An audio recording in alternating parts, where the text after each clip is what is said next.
Ginisa ko siya sa bawang with butter.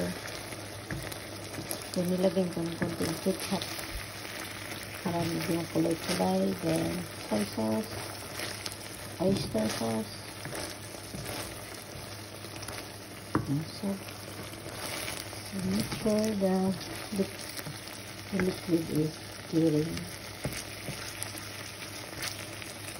Okay. Time to eat. Tinanggal ko na sa init. At ito na yun ang resulta. Yan. Maraming liquid yan dati. So, inantay ko siya na konti na lang yung liquid. Yan. Then I have rice. So, this is my lunch.